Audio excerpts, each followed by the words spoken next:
Sisters, my name is Sukant Chandan. I'm from the Malcolm X movement, and I've been working with this issue in Libya actually since the late 1990s, but also from the inception of the NATO war of destruction against Libya, which was an attack on the entire African continent actually, since 2011. I just want to relay a few things to you because I went 3 times during the NATO war against Libya in 2011. So I wanted to convey a few things to you. I also want to let you know I work directly with the Libyan resistance against racism and imperialism. Yes. One thing you should understand first of all, the Libyan people comprise 3/3 of different kind of looking people. 1/3 of the Libyan people look like white people from North Europe. The other third of Libyan people look more or less like me and my complexion. And the other third of Libyan people are black people, black African people, people who have a dark hue and dark skin. And this relates to the fact that in Libya, because the colonialists drew up the borders that was not our choice, they cut through ethnic and tribal lines. So you will have tribes in the Sahel region. Those who don't know, Sahel is the Sahara belt in that region of Africa. You have tribes from Niger, from Chad, from Algeria, from Egypt, who tried to cross over into Libya as well, and from Mali as well, absolutely. And the war against Mali as well, shortly after Libya, was also tied together in what imperialism, and you have to remember who led this colonization and neo-colonial war against North Africa and Libya, who actually incepted this racism and slavery in Libya. It was none other than this state, this country in which we're standing, and the French state. That's true. Because they use proxies, militias, death squads in Libya that were explicitly and strategically anti-black. Why? Now we can have a critical conversation about the Jamahiriya of Muammar Gaddafi, and we should. There was pros and cons. But I'm telling you that Libya under that socialist government gave some relative dignity to black migrants traversing through the people smugglers into North Africa. When I went to Libya, I worked with Pan-Africanist youth organizations in Tripoli. When I went to Libya, because there was a NATO bombing campaign, I had to go through the land from Tunisia. On my first trip, I met thousands of black African brothers who were in refugee camps on the Tunisian side of the border. You have to remind yourself that the NATO's freedom fighters, so-called in 2011, one of those militias was called the Brigades for the Purging of Black Skin. NATO and its proxies wanted to destroy Libya as a Pan-Africanist country. Just weeks before the NATO intervention, Muammar Gaddafi met in Tripoli in a conference Pan-Africanists and black radicals from London and the United States. He also met, and you can see on the internet, the only male heir to Malcolm X, Malcolm Shabazz, was in that room in Tripoli with Muammar Gaddafi. The discussion was, how can Libya be a support for the black liberation struggle across the West, and how Libya is a home to the black liberation movement across the world. So imperialism wanted to destroy Libya, wanted to destroy that country that was using its oil wealth for the benefit of its people and for the benefit of Pan-Africanist projects. There's another very important thing I want to relate to you. It's very important. Remind us. There was a town until late 2011 in northern Libya called Tawarga.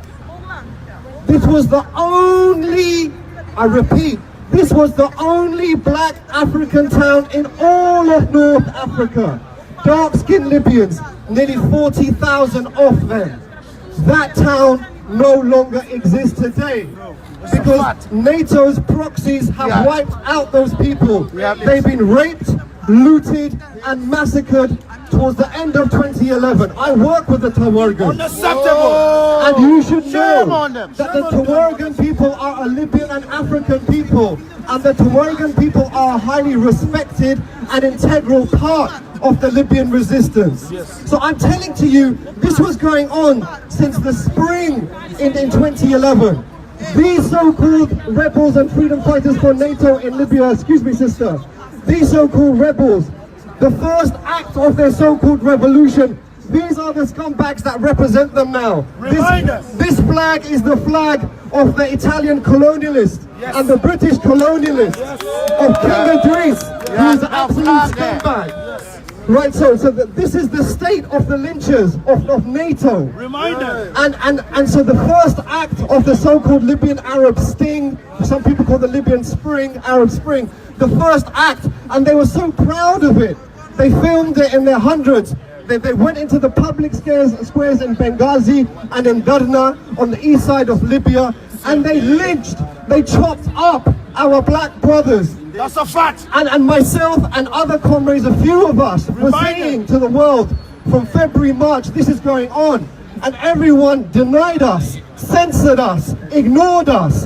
And it was only until Channel 4 News went to Tripoli after NATO's death squads had overthrown that country that they found literally our African brothers and sisters crying their eyes out in fear for being lynched and raped by NATO's proxies.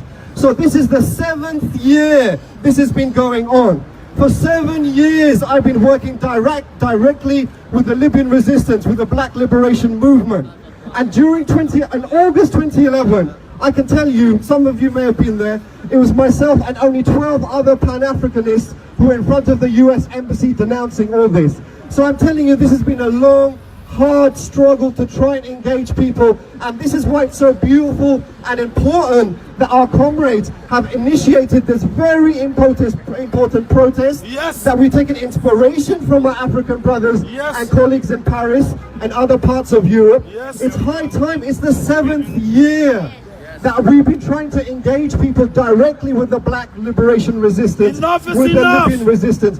We say rightly, free our brothers. But the only force that can free our brothers is not the colonialists, is not the French state, is not the British state. They are the arsonists. They are the neo-colonialists who is doing this to Africa. They are using Africa as a people smuggling route to supply dirty European men with women involved in prostitution. Our people are dying on the people smuggling route in the desert. Our people being manipulated, our sisters are being manipulated across Africa and even into Near East Asia. Even from Syria, people are coming through that route. There's only one force that can liberate our people, and there has been only ever one force that can liberate our people. That's our revolutionary grassroots in our homeland, in alliance with others. So I invite you, and my concrete proposal from here on is that we have to take this rise of passion and solidarity, and we have to organize that strategically now. That's the next step. We have to find unity, as my brother is correctly saying. We have to unite all the Africans along with the other allies and comrades across the world and support the Libyan resistance, the people of Tawarga, the black tribes of Libya, and the other people of Libya are fighting this racism and slavery today. We condemn it. We should not be manipulated by the neo-colonialists who are responsible for the situation. Enough is Only enough. yesterday, Speak out. nearly 40 of our brothers and sisters died in the new Middle Passage in the Mediterranean Sea. It's unacceptable. We have to understand this is a direct, explicit strategic policy of the leading NATO countries. That's a fact. This is not a quote-unquote mistake. No, Look, they made a mistake first in Afghanistan, then in Iraq, and then in Syria, and then in Somalia, and then in Mali. This is not mistakes. A mistake you make once and you can rectify. You don't make a mistake a dozen times over 2 decades. This is what we're faced with. This is a recolonization strategy of imperialism. This is a strategy to ensure that Africa stays on its knees and it never has a leadership that uses its God-given natural wealth to uplift the African masses. So the Libyan resistance is one of the most important resistance movements anywhere in the world. And that's our only path to resistance and liberation. So, in conclusion, thank you to those who have organized this today. Let's take this forward and organize together. I am in touch with the Libyan resistance day and night. I am an honorary member of the Libyan resistance, and we work with other people around that. So let's join hands in defense of our people. Thank you.